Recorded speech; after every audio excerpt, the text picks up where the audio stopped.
Stand by.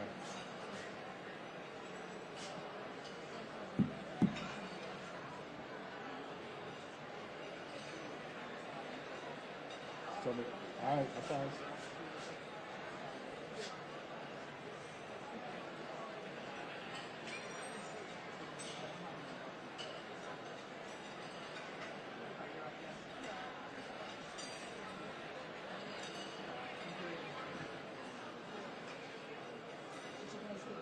Ladies and gentlemen, please welcome to the stage DOP Board Chairman Leo Alvarez and DOP President and CEO Jill Vaughn.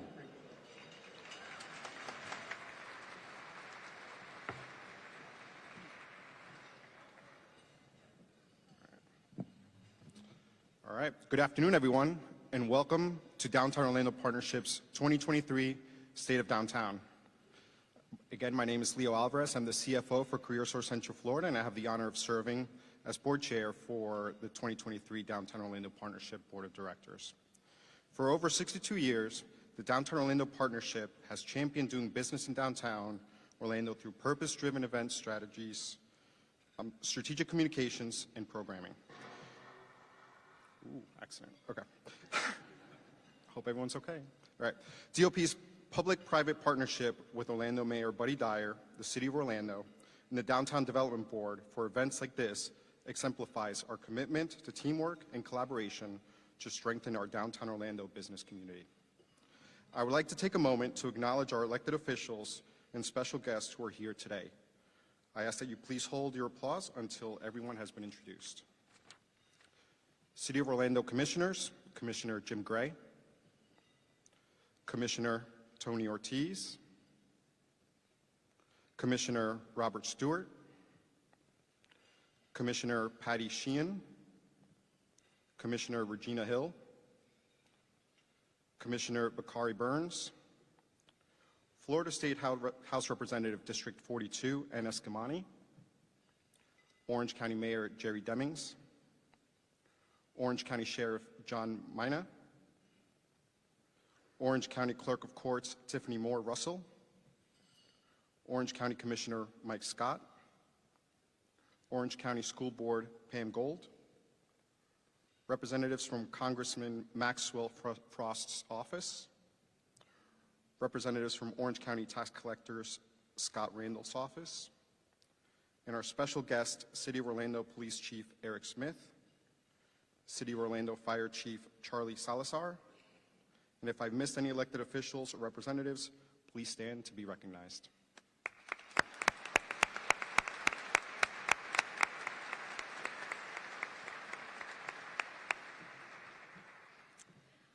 On behalf of the Downtown Orlando Partnership, we would also like to thank the DOP Board of Directors, our Chairman Circle, our Downtown Champions, and all of our investors. The 2023 State of Downtown would not be possible without the incredible support of Mayor Dyer and his team and our amazing sponsors. Thank you to our event sponsors, Advent Health, AT&T, CareerSource Central Florida, City of Orlando, the Dr. Phillips Center, the Downtown Development Board, Greater Orlando Sports Commission, Lux Med Spa Aesthetics, Ocean Bank, Orlando Credit Union, Orlando Health, Orlando Regional Medical Center, Orlando Magic, and UCF Downtown and Valencia College. So thank you to our sponsors.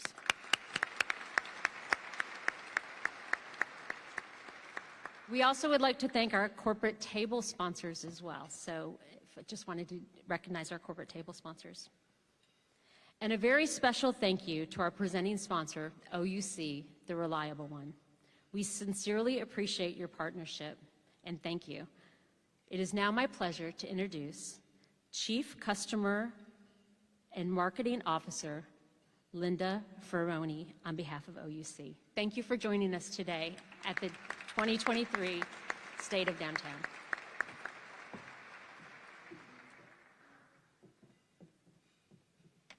Thank you, Jill.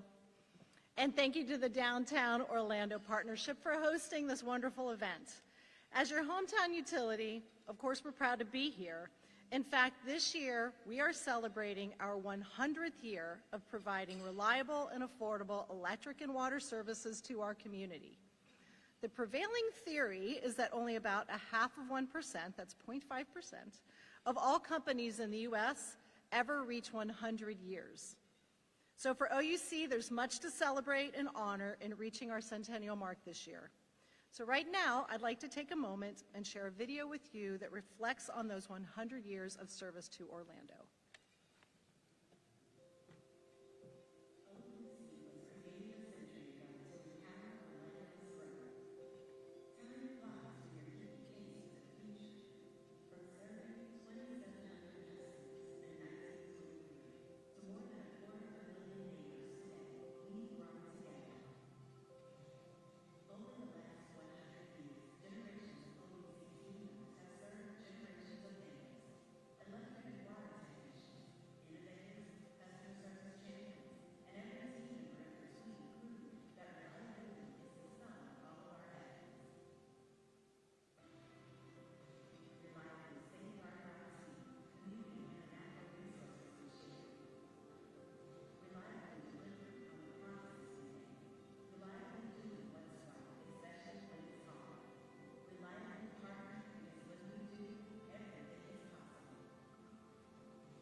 Second time?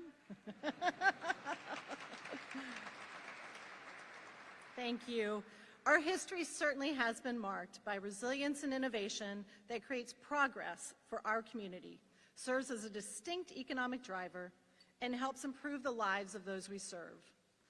The utility industry now stands on the threshold of a stunning acceleration in innovation, combined with increasingly complex challenges. As OUC looks ahead to the next century, I'm extremely optimistic about our community's future and energized by OUC's role in it. As an example of that innovation, I look to OUC's partnership with the city to help make Orlando one of the nation's most EV-ready cities. We recently opened the Robinson Recharge Mobility Hub, located just a few blocks from here at the corner of Robinson and I-4, which features 21 high-speed electric vehicle charging ports. The hub is a game changer for EV owners who live or work downtown, may be traveling through, or attending an amazing performance somewhere like this. The hub is also a key part of OUC's 300+ EV charging port network.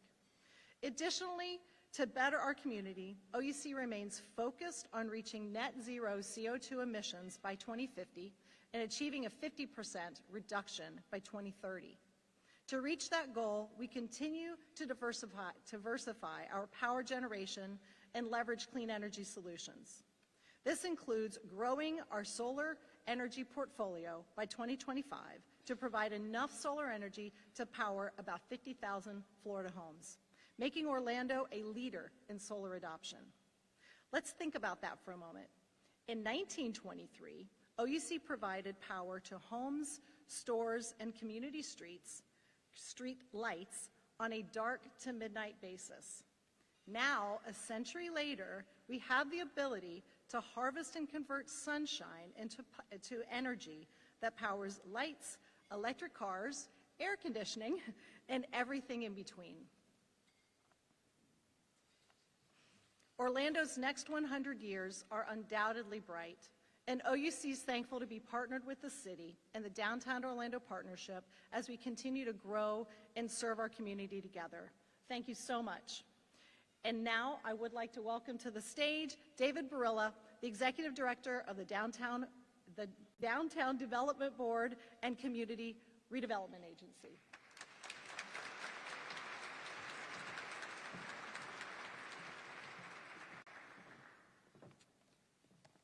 Good afternoon, DTO. It's a formal room, but it's not that stuffy in here, y'all. Come on. Good afternoon, DTO. All right, there we go. Now we're talking. So my name is David Barilla, and it is my pleasure and honor to speak with you today as the Executive Director of the Downtown Development Board and Community Redevelopment Agency. You know, as I sat in Foxtail thinking about what to share this afternoon, I had a cafe latte, I had a pen, I had a paper. Some people still use pen and paper. I'm one of them. A number of things came to my mind. Do I start with DTO had a great year? Do I start with DTO had a trying year? Do I start with DTO had a resilient year? But no, none of those felt quite right. You see, DTO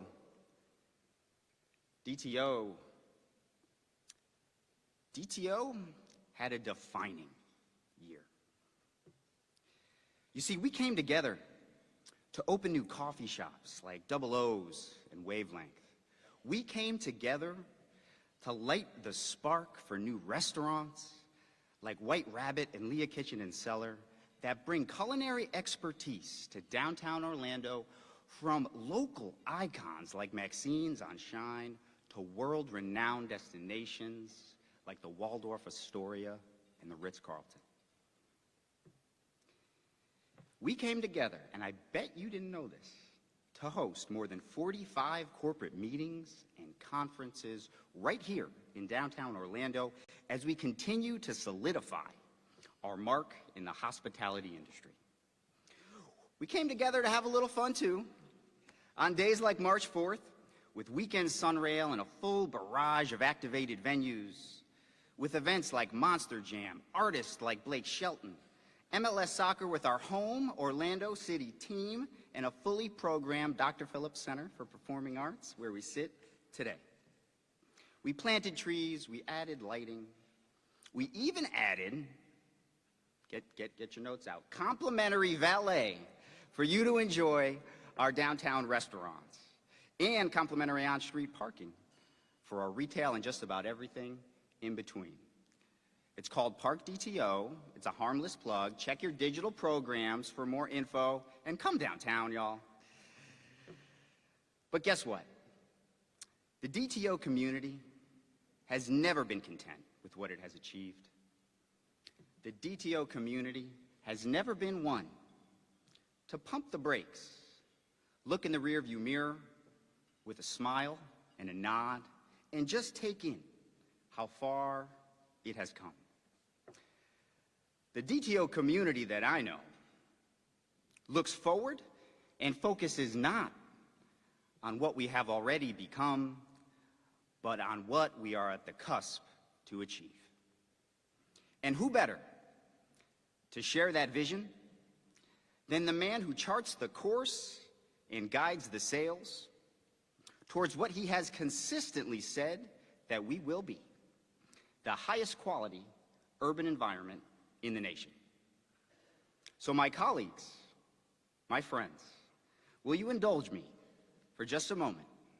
Put your glasses down, put your utensils to the side, and put your hands together in a grand DTO welcome for the best downtown mayor in America today, Orlando Mayor Buddy Dyer.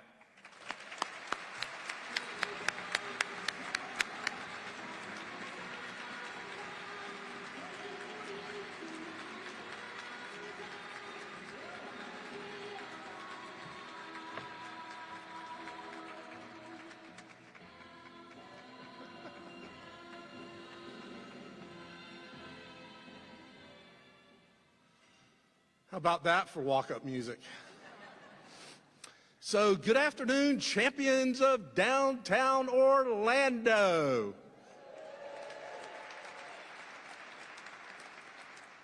I want to welcome you to the Dr. Phillips Center and to the new Steinmetz Hall. What a beautiful setting. And you might be interested to know that Steinmetz Hall was just recognized by Architectural Digest as one of the 11 most beautiful theaters in the world. And there were only 3 in the U.S. The rest are international.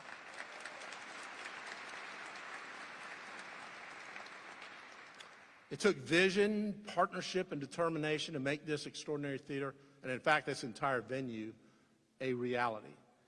And in that way, it's an ideal setting for this discussion about the future of our beloved downtown. The original Project DTO was transformational for downtown Orlando. We gathered diverse perspectives and opinions about how to guide downtown's growth, position downtown as a powerful economic engine, and not just for Orlando or Orange County, but the entire region, and to leverage downtown to enhance quality of life for everyone in our community. From that thoughtful, collaborative process, a shared vision was born. First, that our downtown needed to be more than a Monday to Friday 9-to-5 employment center and more than just a weekend entertainment destination. Second, that our downtown should possess something unique for everyone and to be a place that benefits everyone in Central Florida. So we have worked together to bring our vision to life. We remade downtown into a premier 21st century education hub with the UCF Valencia downtown campus, FAMU's Law School, and the Paramore Community School. We established Creative Village as an innovative district, getting a generational foundation to attract employers like EA and create a true cradle-to-career pipeline for our community. We reimagined downtown as a highly attractive place to live, ushering in a residential boom that doubled downtown's population. We developed venues like this one that can host any major event the world offers. We also invested in museums, cultural amenities, festivals, and our arts organizations to build out a diverse spectrum of office. So, as we all know, the pandemic hit in 2020. COVID altered the landscape for every single major downtown. Everyone is still trying to understand how the explosion of remote work will ultimately impact everything from the commercial office market to transportation to restaurants to all the small businesses that support an urban core. Here's a stat that illustrates the challenge. More than a third of the world's office desks now sit empty. Think about that. More than a third of the world's office desks now sit empty. Desks in downtowns were the linchpin of urban economic development. It used to be a straightforward, reliable playbook. Get a company headquarters to come downtown, and workers will come. Workers will fill apartments and condos. Workers will fill restaurants and attract retail. Workers will help draw additional investment. And the vibrancy those workers create attracts residents and visitors and helps grow entertainment options. That was the playbook. But that tried and true playbook is no more. So as we examine the state of downtown Orlando, we're at an inflection point. We find ourselves with both the opportunity and also the imperative to be a city that leads. We must expand our playbook. And as we all know in Orlando, everything we do, everything we are, revolves around partnership and collaboration. So, is everybody here ready to help author that new playbook?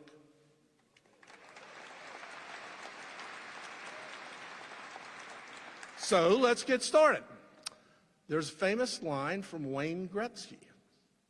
Now I know it's September and it's still hot, but I am quoting a hockey player.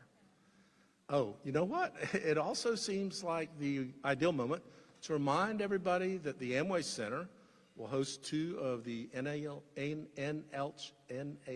that's easy to say, NHL's best teams in Tampa Bay Lightning and the Florida Panthers in a game next month. But back to Wayne Gretzky. He said, I don't skate to where the puck is. I skate to where the puck is going to be. Downtowns that skate to where the puck is going will own the future. Downtowns that cling to the past will be left behind. So, where is the puck going? Simply put, it's no longer primarily about attracting companies. It's no longer about a downtown that revolves around office space. Now, it's not to say that attracting company headquarters is no longer important. It is. It's just that everything else that makes a downtown desirable is equally important. It's about doing more and being more. It's about building a downtown that appeals directly to the workers themselves. Let's say that again. It's about building a downtown that appeals directly to the workers themselves. So, how do we accomplish this? We do it by being brave and bold. We do it by diversifying. We do it by leveraging private sector innovation, investment, and partnership, not just to launch major projects, but to help solve challenges as well. We do it by continuing to develop a downtown that creates a unique identity for our region. We do it by becoming a convening place for culture. We do it by offering an unmatched quality of life. We do it by reimagining downtown Orlando not as a singular employment destination, but as an authentic neighborhood, a neighborhood that belongs to everyone in Central Florida, a neighborhood that belongs to every single person who calls Central Florida home. So, our playbook for growing downtown Orlando into a neighborhood that belongs to everyone is the focus of what we're calling Project DTO 2.0. DTO 2.0 is about skating to where the puck is going. The good news is we've got a great head start. Much of what we put into place with the original Project DTO were the right moves for this post-pandemic environment.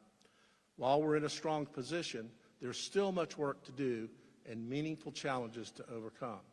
Today, we're going to explore DTO's plan in 3 key specific areas: a safe downtown, a downtown for everyone, and a downtown that diversifies and strengthens our economy. So, first and foremost, a thriving neighborhood must be a safe neighborhood. That's why keeping downtown safe remains our top priority. We have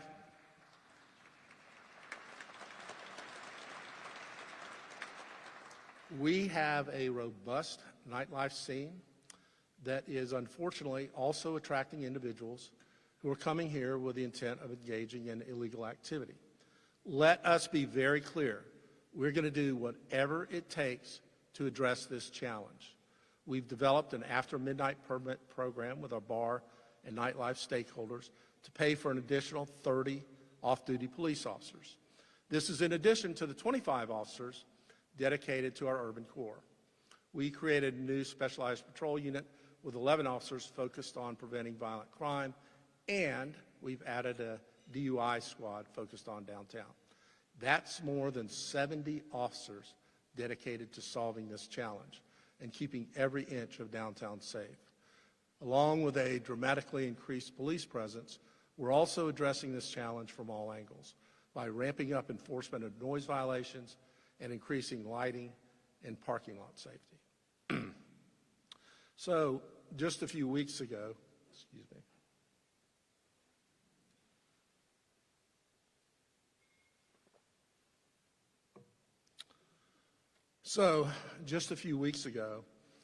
that new specialized unit did exactly what it was designed to do when its members saw suspects dealing drugs. They engaged the suspects. The suspects opened fire on them, critically wounding 2 of our officers. I'd like to take a moment to recognize our officers and give an update on their conditions. We are thankful to report that both are doing well and are expected to make a full recovery.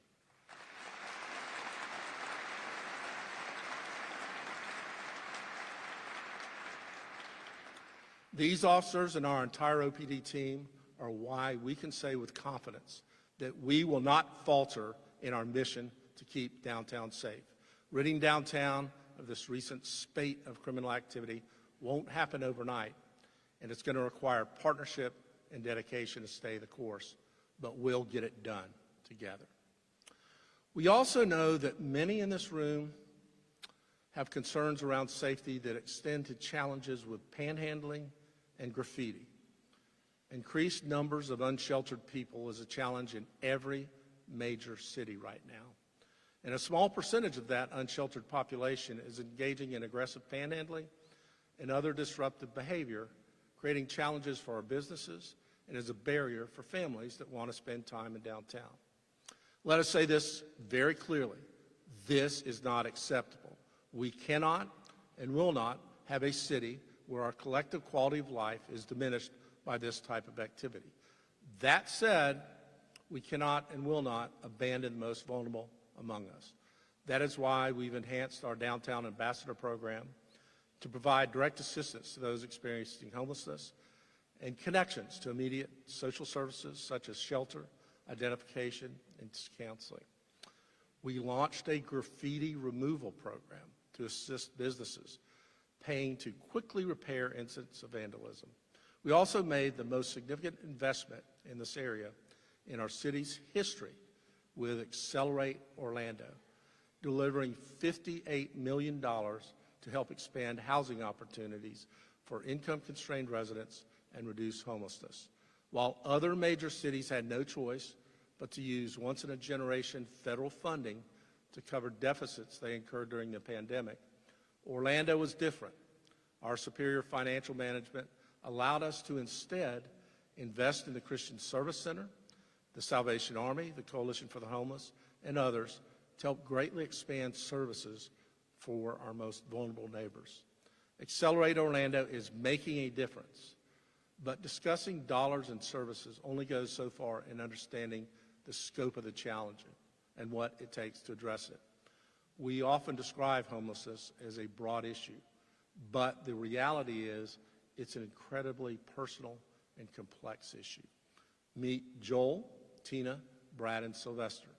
They are members of our HOPE team. The HOPE team is on the streets every single day, working with those who are unsheltered, helping to understand their specific challenges, and connect them with assistance. This work is not easy. It can be incredibly frustrating, watching the most vulnerable among us refuse help, struggle with severe mental health challenges, or revert to unsafe lifestyle choices after starting down a path of resiliency. But HOPE team members describe their jobs as a privilege. They do their work with smiles on their faces, compassion in their hearts, and are eager to make personal connections with everyone they meet. When you ask them why, they'll tell you it's because the people they're helping are desperate need of a friend, an advocate, someone to fight for them. How about we thank Joel, Tina, Brad, and Sylvester.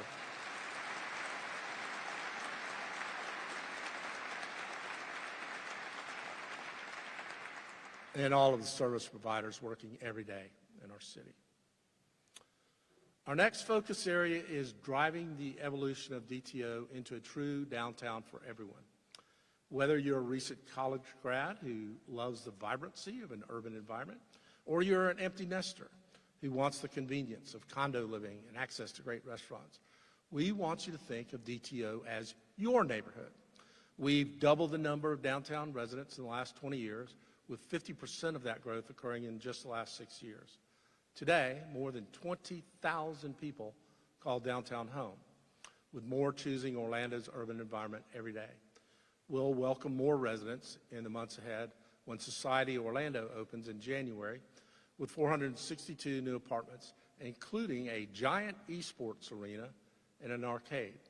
The Commons will add 400 more apartments at the corner of Roslyn and Pine, with retail and office space, and the Edge at Garland and Church will usher in a new Sunrail station along with 234 multifamily units. On top of these projects, we've also got more than 1,300 new residential units currently in development throughout downtown. Increasing housing stock is important, but so is helping address the challenge of housing affordability. That's why we're so focused on creating and preserving housing units at all income levels.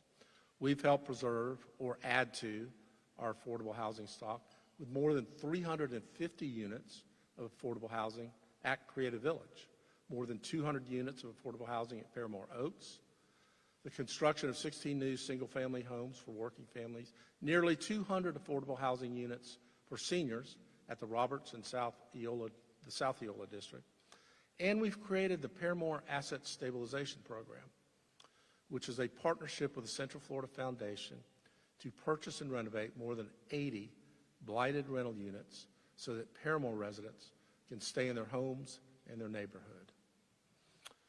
Making Orlando into the neighborhood for everyone means we can't rest on our laurels when it comes to being the place Central Florida comes to play. Whether you live along Orange Avenue or in College Park or Lake Mary or Kissimmee or Lake Nona, we want you to think of downtown Orlando as your neighborhood. It's important to understand people don't spend their leisure time here in a generic sense. They want to be here for specific reasons. Maybe they fell in love with the Korean barbecue cheesesteak at the neighborhood eatery, or perhaps their crazy, passionate theater bus and a Broadway show on Friday night at the Dr. Phillips Center is the center of their universe. Or maybe a stroll around Lake Eola and a stop at the farmer's market is a weekend tradition. Or maybe they can't get enough of the burgers at one of our new restaurants, Poppy Smash. I know that's the case for me and just about all of our City Hall team. Whatever the reason, these only in DTO experiences are central to our vision for downtown as a neighborhood for everyone. We must preserve and grow only in DTO destinations. A perfect example of how to do it is Greenery Creamery. Marie Mercado and Mo Hashan opened their business with a dream of making ice cream that you can't find anywhere else. Things were difficult for their fledgling small business when the pandemic hit, but out of those challenging times came innovation. The city created a parklet, basically a mini park with seating, just outside their front door. Marie and Mo discovered most customers want to order and then spend time in the parklet or enjoy their treat while walking to Lake Eola Park or other downtown destinations. Their business is now thriving and taking lessons learned to open 2 more shops, including one in our Mills 50 Main Street district. The Greenery Creamy is a success story, but it's also a larger lesson. It's a showcase of the power of community, the strength of neighborhoods, and the vibrancy of our small businesses.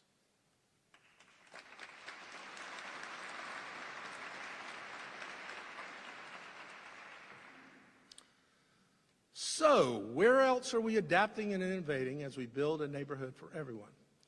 We already know how arts and culture and parks and green space enhance our quality of life. But in our new playbook, they are more important than ever. Having a wide range of amenities that appeal to everyone is more important than ever. That's why we're so excited to have Fringe on Church Street, soon to be joined by SAC Comedy Lab. That's why we continue to invest in parades like the ones we host on Veterans Day, MLK Day, Florida Puerto Rican Day, and Come Out with Pride. That's why we're excited to see construction begin on the Holocaust Museum for Hope and Humanity next year. That's why we opened 2 new downtown parks in the last 2 years, Luminary Green and Lake Lorna Dune Park. That's why we're expanding and modernizing our iconic signature park at Lake Eola, including a new community mural. And that's why we're so excited about our newest park, Art Squared, featuring a cafe, local artists, performance stage, covered seating, and rotating food trucks. And when it comes to only in DTO amenities, every square inch of downtown can be a canvas for creativity. That's why we're transforming alleyways into unique gathering spaces and turning traffic boxes and crosswalks into pieces of public art to create unique and surprising experiences. And once again, our Downtown for the Holidays programming will feature something festive for everyone, from holiday lights in our Christmas tree, to free music and movies on the lawn at Lake Eola Park, to snowfalls, to drone shows, to shopping and dining, and of course, Santa himself. We already know how major events in sports add to downtown's vitality. But in our new playbook, they are more important than ever. That's why we must be relentless in our mission to host the biggest and the best events. Think about it. Only weeks ago, Orlando was the center of the college football world when we hosted the FSU-LSU game with our partners at Florida Citrus Sports. Was anybody there? And you may not know it, but the road to Paris runs through downtown Orlando, where in a few short months from now, we'll host the U.S. Olympic Marathon Trials with our partners at Go Sports and Track Shack. The Orlando Magic are starting their 35th season. Can you believe that? 35 years of Orlando Magic. We've got two great major bowl games in downtown. We've got the Florida Classic, and this year again, we have the NFL Pro Bowl. And we are a soccer hotbed with playoff-bound Orlando City. Playoff-bound Orlando City.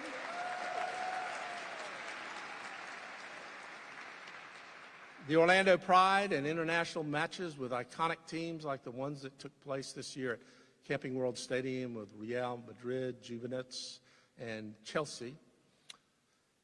I can actually say that, Juventus. If we want to continue to host these events and attract major events, we must plan and we must invest and we must partner together to secure our future.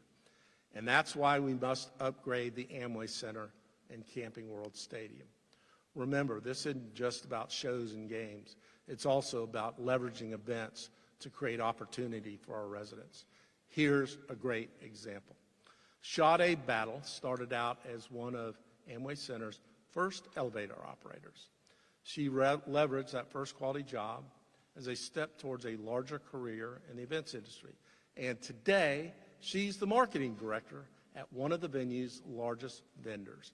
Sade's success story is one of hundreds, thousands, tens of thousands that have taken place as our venues have become a catalyst for both major events and major community impact.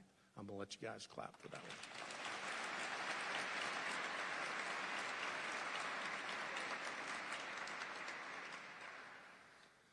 So our third and final focus as we reimagine DTO as a neighborhood for everyone is a downtown that continues to diversify and strengthen our economy. While downtowns are moving away from single center of employment model, it doesn't mean our urban core is any less important as an economic engine. It's just the way that engine functions is evolving. For example, one of Central Florida's largest publicly traded companies, Travel and Leisure, we're working with them to explore moving their 900-person headquarters to downtown. Travel and Leisure has embraced innovation in a post-pandemic environment. That means a hybrid office model that allows staff to work remotely 2 days a week, combined with a desire to have a physical office location that offers more amenities when workers are present in person.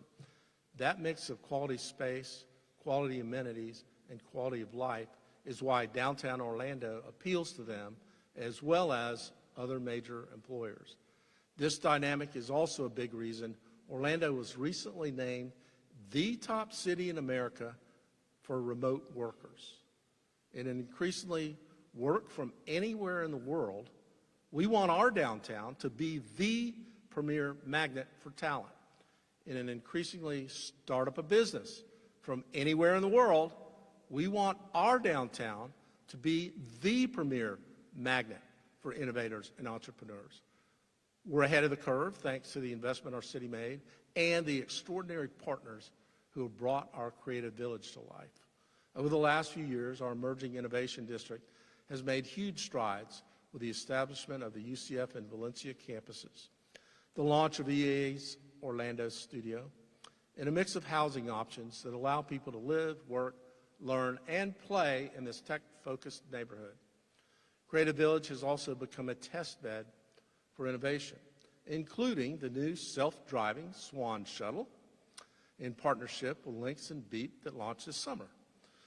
We took another big step when we announced our intention to position Orlando and our Creative Village as America's premier metaverse innovation hub. To continue our momentum, we're hosting Meta Center Global Week next month, bringing thousands of the world's top innovators and entrepreneurs here. We must constantly be focused on what's next and what's needed for our downtown to own the future. So what can help Creative Village take the next best step? The answer is a physical focal point. So much of the technology economy is virtual. Here in Orlando, we know perhaps better than anyone that the ability to connect in person, I saw you guys doing that before the luncheon started, has a special kind of power. We know that collaboration and partnerships happen in person. We know that's how ideas are exchanged and relationships are built. We know that's how mentors are found and talent is often discovered. While so much can be accomplished on screens, there's a special kind of power that only comes from in-person connectivity.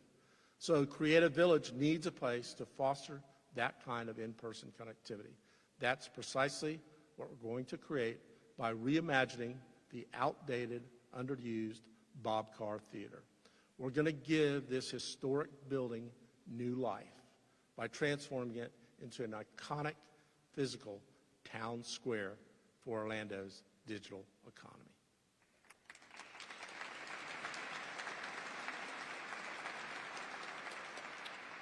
So what else is essential to downtown Orlando as a neighborhood for all? 3 words: opportunity for all. Our Creative Village, our entire downtown, must be an opportunity creator for our entire region. We must remember that opportunity and success looks different for different people. For some, opportunity is that traditional K-12 education, then on to college, to a job in a cutting-edge field, perhaps in Creative Village. For others, though, it's about access to a ladder of opportunity to the middle class and beyond. Perhaps it's taking advantage of Valencia College's accelerated training program to find a quality career that doesn't require a 4-year degree, housing that's affordable, and a great neighborhood in which to live and raise a family. If you want to see what opportunity looks like, meet Kwaye Moore. Kwaye grew up in Paramore and was an early participant in the Paramore Kids Zone. PKZ gave him mentoring and enrichment and the motivation to graduate high school. PKZ also connected him with a job at Bill Frederick Park, where he explored his passion for driving and engines. He used the valuable experience he gained and turned it into a career in the emerging logistics industry. Today, Kwaye and his wife, who also works with youth in one of our neighborhood centers, live in Paramore Oaks with their 3 children. And he is quick to tell everyone how proud he is of being able to raise his family in the neighborhood that he grew up in, living out his American dream. Let's give Kwaye and his family a hand.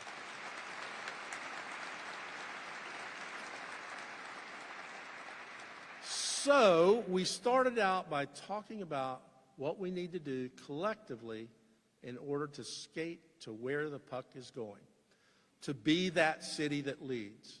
So that's an easy thing for me to say standing up here on the podium in front of 500 people. But to do it, we need the continued partnership and collaboration of all of you and everyone who's passionate about our city and our downtown. So I want to challenge everyone in this room to be part of our team. Are you with us, team?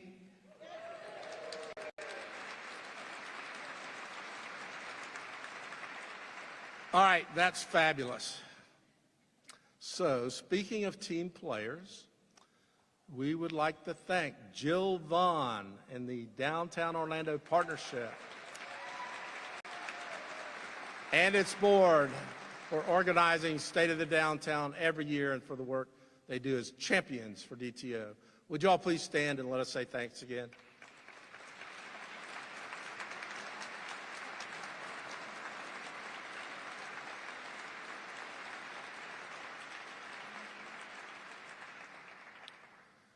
We'd also like to recognize our city commissioners who understand that downtown impacts all of their districts and their constituents. No mayor anywhere has better partners than our city commissioners. District 1, Jim Gray.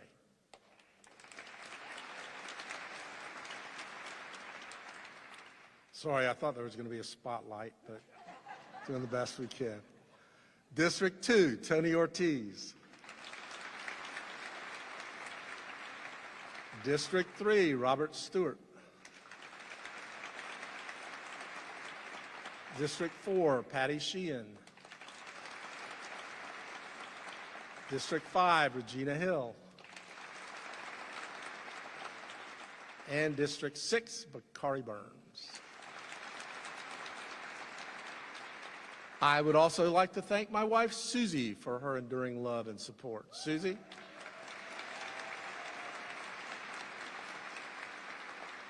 Susie, that meant stand up. Okay. And I also want to thank Mayor Demings for being here and for being such a great partner. Mayor Demings.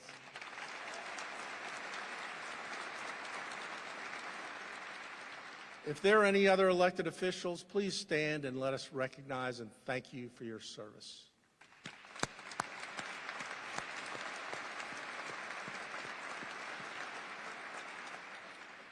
And of course, please join me in recognizing all of our city employees for their service and dedication to the residents of the city of Orlando every single day.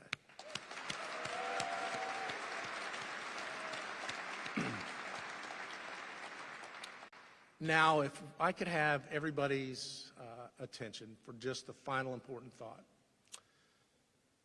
As we often do, we highlighted some personal stories to help define our work and priorities. We want to close with one more story. For the better part of the last 20 years, our friend Thomas Chapman poured everything he had into downtown Orlando. For Thomas, serving as the director of the Downtown Development Board was more than a career choice. It was a passion that was only surpassed by the love he had for his family. And I think we all feel the void today without the presence of our partner and our friend. So how about instead of a moment of silence, we have a moment of celebration? And how about we do it in Thomas's special style? If Thomas were here, and I don't have a hat, but imagine that I do, he would say, DTO Nation, are you out there?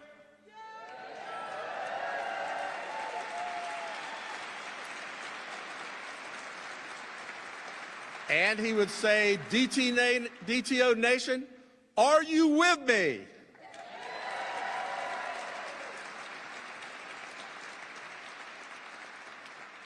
Thank you, that was amazing.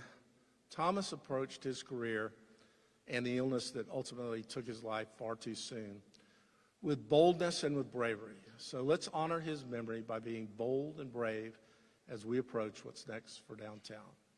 The days of our downtown as just a central business district are over. The rise of our downtown as a true neighborhood for everyone is here. If we work together, we know that downtown Orlando is ready to be that neighborhood. Thank you, everyone. God bless America, God bless Orlando, and God bless downtown Orlando.